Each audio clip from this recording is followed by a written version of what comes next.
आइए सुनते हैं मुंशी प्रेमचंद्र द्वारा लिखी कहानी अनुभव। मेरे स्वामी को 1 साल की सज़ा मिली है। उनका अपराध सिर्फ इतना था कि 3 रोज पहले जेठ की तेज गर्मी में उन्होंने कई राष्ट्र सेवकों की पानी और शरबत के साथ खातिरदारी की थी। मैं उस दौरान कोर्ट में खड़ी थी। ऐसा लग रहा था मानो कमरे से बाहर खड़े शहर की सभी राजनीतिक चेतना किसी बंदी पशु की तरह जोर जोर से चीख रही हो। मेरे स्वामी बेड़ियों से बंधे हुए लाए गए। इस दौरान हर तरफ सन्नाटा पसर गया, लेकिन मेरे मन में कोहराम मचा हुआ था। क्रोध का आवेश मन ही मन फूटकर बाहर आना चाह रहा था। मुझे इतना गुमान कभी नहीं महसूस हुआ था। सामने कुर्सी पर बैठा अंग्रेज जज और उसके बगल में खड़े लाल रंग की पगड़ी बांधे पुलिस अफसर सभी मुझे नीच दिख रहे थे। बस यही मन कर रहा था कि तुरंत दौड़कर अपने स्वामी के पैरों में गिर जाऊं और वहीं प्राण त्याग दूं। कभी शांत, कभी चंचल, तो कभी आत्मसम्मान से भरी मूर्ति सी दिख रही थी मैं। मेरे मुख पर किसी तरह का अफसोस या ग्लानि नहीं झलक रही थी। किसी की सेवा को अपराध करार देना और उसके 1 साल की जेल की सजा सुनाना गजब की न्याय व्यवस्था थी।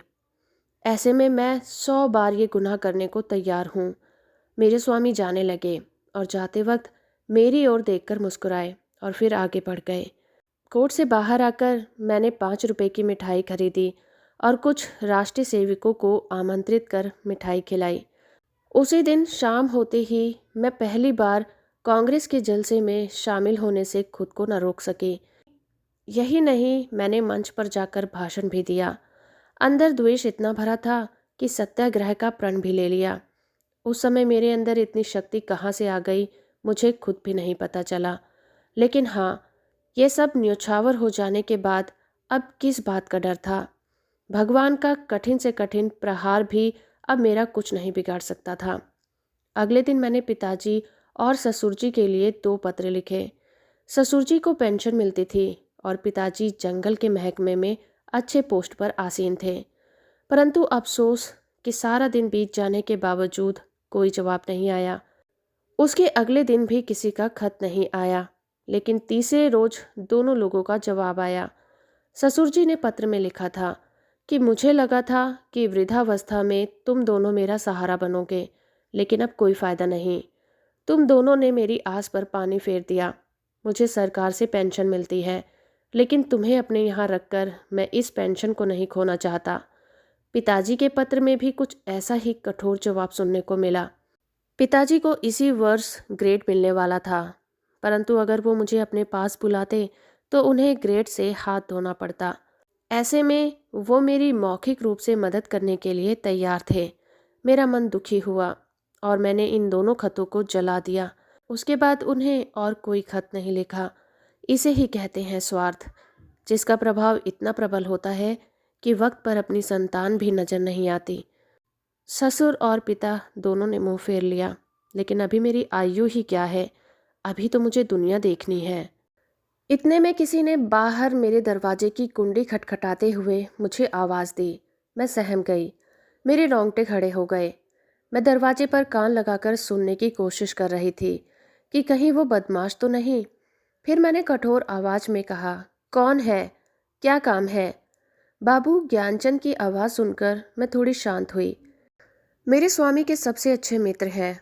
उनके साथ एक महिला भी आई थी। वो उनकी पत्नी थी। पहली बार वो मेरे घर आई। मैंने उन्हें आदर भाव से प्रणाम कर अंदर बुलाया। ये दोनों ऊपर आकर बैठे और खुद ही दरिया दिल से मुझे सांत्वना देने लगे।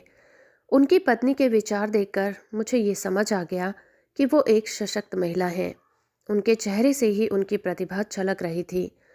दोहरी कद काठी के साथ चेहरे पर रोब और जेवरों से लदी किसी महारानी से कम नहीं लग रही थी। खास बात तो ये थी कि बाहर से वो जितनी ही कठोर दिख रही हों, अंदर से उतनी ही करुणा से भरी हुई थी। उनसे बातचीत शुरू हुई। ज्ञान जी की पत्नी, क्या घर में किसी को खत लिखा? मैंने कहा, हाँ।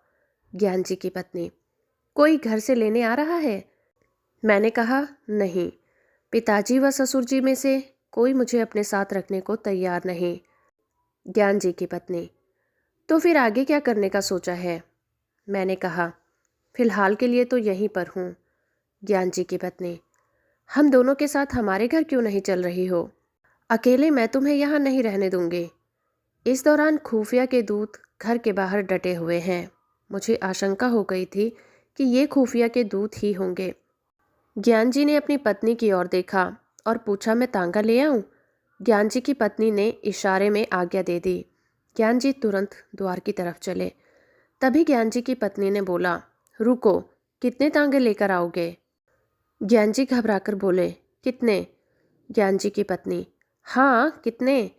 एक तांगे पर सिर्फ 3 लोग ही बैठ सकते हैं। बाकी के सामान, बिस्तर, बर्तन आदि कैसे जाएंगे? ज्ञान जी: फिर 2 ले आऊं? ज्ञान जी बोले। ज्ञान जी की पत्नी: एक तांगे पर कितना सामान आ जाएगा? ज्ञान जी: फिर ठीक है, 3 ले आता हूँ।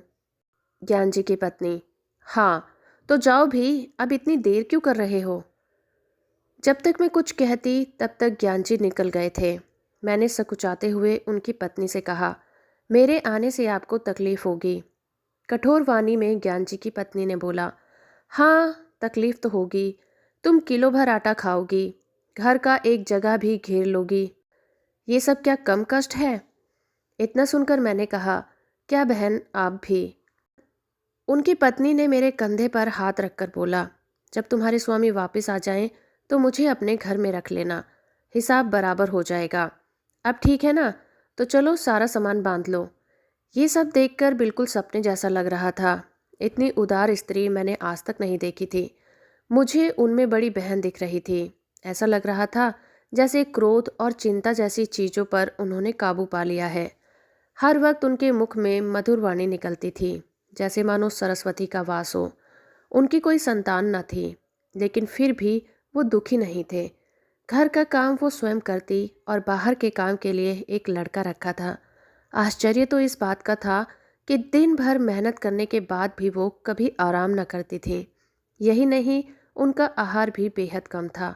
इतना ही नहीं, दिन भर वो मुझे कुछ न कुछ खिलाने के लिए परेशान रहती, एक काम नहीं करने देती। बस यहाँ यही बुरा लगता था। मगर इनके घर में कैसे सप्ताह गुजर गया पता ही नहीं चला। तभी मुझे एक दिन वो दूत यहाँ दिखाई दिए। उन्हें यहाँ देखकर मैं घबरा गई। मैंने सोचा ये मेरे पीछे यहाँ तक आ गए। तभी उन्होंने कहा कि कुत्ते हैं, भौंकने के अलावा कुछ नहीं कर सकते। मैं मन ही मन चिंतित थी। मैंने बोला, कुत्ते हैं, काट भी तो सकते हैं।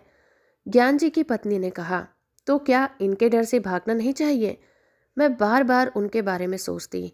छज्जे से जाकर देखती तो वो बाहर नजर आते थे। हाथ धोकर ये मेरे पीछे पड़ गए थे। मन ही मन सोचती कि मैं क्या बिगाड़ सकती हूँ, आखिर मैं हूँ ही क्या? क्या ये नहीं चाहते कि मैं यहाँ रहूँ? पर ऐसा करके उन्हें क्या हासिल होगा? ये सब सोचते हुए एक और सप्ताह बीत गया। उन दोनों दूत ने अपना डेरा वहीं जमा लिया था। ऐसे में मैं ज़्यादा बेचैन हो गई थी। किसी से कुछ कह भी नहीं सकती थी। एक रोज़ संध्या के वक्त ज्ञान जी घर आए। घबराए हुए नजर आ रहे थे। मैं बरामदे में सब्जी काट रही थी। ज्ञान जी सबसे पहले कमरे में गए और फिर पत्नी को बुलाया। उनकी पत्नी ने कहा, अरे, अचानक से क्या हो गया? पहले हाथ मुंह धो लो, कपड़े बदल लो, कुछ खाओ, तब आराम से बैठकर बात करते हैं। उन्होंने पत्नी से बात करने के लिए दोबारा आग्रह करते हुए कहा, तुम क्यों नहीं समझ रही? मेरी जान पर बनाई है। फिर भी ज्ञान जी की पत्नी ने वहीं बैठे हुए कहा कि क्या बात है, बताते क्यों नहीं? ज्ञान जी ने कहा, पहले इधर आओ। इतने में मैं खुद वहाँ से दूर जाने लगी। तभी ज्ञान जी की पत्नी ने मुझे हाथ पकड़कर वहीं रोक लिया। मैं कोशिश करके भी उनसे हाथ नहीं छुड़ा पाई। ज्ञान जी मेरे सामने वो बात नहीं करना चाहते थे, लेकिन उनसे इंतज़ार भी नहीं हो रहा था। उन्होंने तुरंत कहा, आज मेरे और प्रधानाचार्य के बीच झगड़ा हो गया। पत्नी ने बड़े ही बनावटी शब्दों में कहा, क्या सच में? तब तो तुमने उन्हें खूब पीटा होगा। ज्ञान जी, तुम्हें मजाक सूझ रहा है? यहाँ मेरी नौकरी आफत में है। पत्नी, जब इतना ही डर था तो झगड़े क्यों? ज्ञान जी, मैं नहीं झगड़ा, उसने मुझे बुलाकर खूब सुनाया। पत्नी, बिना मतलब के? ज्ञान जी, अब क्या बताऊं? पत्नी, मैंने कई बार बोला है कि ये मेरी बहन है, तुम इसके सामने कुछ भी बोल सकते हो। ज्ञान जी, अच्छा, पर जब बात इसी के बारे में हो तो? पत्नी ने कहा, मैं समझ गई। खुफिया से तुम्हारी अनबन हुई होगी और पुलिस ने तुम्हारे स्कूल में शिकायत कर दी होगी। ज्ञानजी सोचते हुए बोले, नहीं ऐसा नहीं है, लेकिन पुलिस ने हकीम जिला के यहाँ शिकायत की और उसने प्रधानाचार्य से। प्रधानाचार्य ने मुझसे जवाब मांगा है। पत्नी ने कहा, प्रधानाचार्य ने कहा होगा कि उस महिला को अपने घर से बाहर करो। ज्ञानजी, हाँ कुछ ऐसा ही समझ लो। पत्नी, फिर तुमने क्या कहा? ज्ञानजी, फिलहाल मैंने कुछ नहीं कहा है, वहाँ कुछ समझ नहीं आ रहा था। पत्नी ने गुस्से से कहा, जब तुम इसका जवाब जानते हो फिर सोचना कैसा? ज्ञानजी सहम कर बोले, मैं ऐसे अचानक कैसे बोल देता? पत्नी गुस्से से बोली, जाओ अभी जाकर अपने प्रधानाचार्य से कहो कि मैं उसे नहीं निकाल सकता, और अगर ना माने तो नौकरी से इस्तीफा देकर घर आना। अभी तुरंत जाओ।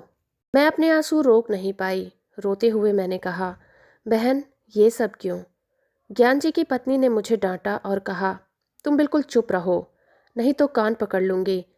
तुम क्यों बीच में बोलती हो? हम जब भी रहेंगे तो एक साथ ही रहेंगे, अगर जिएंगे तो साथ और मरेंगे तो भी साथ। पति को सुनाते हुए कहा, इनकी आधी उम्र बीत गई लेकिन इन्होंने कुछ नहीं सीखा। अब खड़े क्यों हो? तुम्हें बोलने में डर लग रहा है तो मैं जाकर कह दूं। ज्ञानजी ने गुस्सा होकर बोला, कल जाकर बोल दूंगा, इस समय पता नहीं वो होगा भी या नहीं। इधर पूरी रात मैं नहीं सो पाई। पिता व ससुर जी जिसे दोनों ने ठुकरा दिया हो, उस दासी को इन्होंने इतनी इज्जत दी। ज्ञानजी की पत्नी सच में कोई देवी से कम नहीं है। अगले दिन ज्ञानजी निकल रहे तभी पत्नी ने कहा, जवाब देकर आना। ज्ञानजी के जाने के बाद मैंने कहा, बहन तुम ये सही नहीं कर रही हो। मुझे ये बर्दाश्त नहीं हो रहा कि मेरी वजह से तुम्हारे परिवार पर परेशानी आए। ज्ञानजी की पत्नी ने हंसते हुए कहा, हो गया या कुछ और बोलना है? ज्ञानजी की पत्नी ने पूछा कि अच्छा ये बता कि तुम्हारे स्वामी आज जेल की सज़ा क्यों काट रहे हैं? बस इसीलिए क्योंकि वो राष्ट्रीय सेवकों की सेवा कर रहे थे। आखिर राष्ट्र की सेवा करने वाले वो लोग कौन हैं? ये हमारे लिए क्यों संघर्ष कर रहे हैं? इनका भी तो परिवार होगा, कारोबार होगा, पर ये वो सब त्याग कर हमारे लिए लड़ रहे हैं। ऐसे लोगों की सेवा कर जेल जाने वाले तुम्हारे पति भी किसी वीर से कम नहीं है। ऐसे वीर की पत्नी के दर्शन मात्र से ही आत्मा तृप्त हो जाएगी। फिर मैं नहीं, तू मुझ पर एहसान कर रही है। मैं चुपचाप उनकी बातें सुनती रही और कुछ नहीं बोल पाई। संध्या हो गई। ज्ञानजी भी घर आए तो उनके चेहरे पर एक अलग सी चमक नजर आ रही थी। पत्नी ने पूछा, हार कर आए या जीत कर? ज्ञानजी ने स्वाभिमान के साथ कहा, जीत कर। जब मैंने नौकरी से इस्तीफा दिया तो उनका दिमाग चकरा गया। तभी उसने हाकिम जिला के पास जाकर बात की। वापस आकर उसने बोला, आप राजनीतिक जलसों में क्यों नहीं शरीक होते? मैंने बोला, ना भाई मैं कभी ना जाऊं। उसने पूछा, क्या आप कांग्रेस के सदस्य हैं? मैंने बोला, नहीं, और ना ही किसी सदस्य से मेरा कोई संबंध है। उसने पूछा, क्या कांग्रेस के फंड से आप दान करते हैं? मैंने बोला, ना भाई, फूटी कौड़ी भी नहीं। उसने कहा, तो ठीक है, मैंने आपका इस्तीफ़ा अस्वीकार कर दिया है। पत्नी ने ये सुनते ही ज्ञान जी को गले लगा लिया।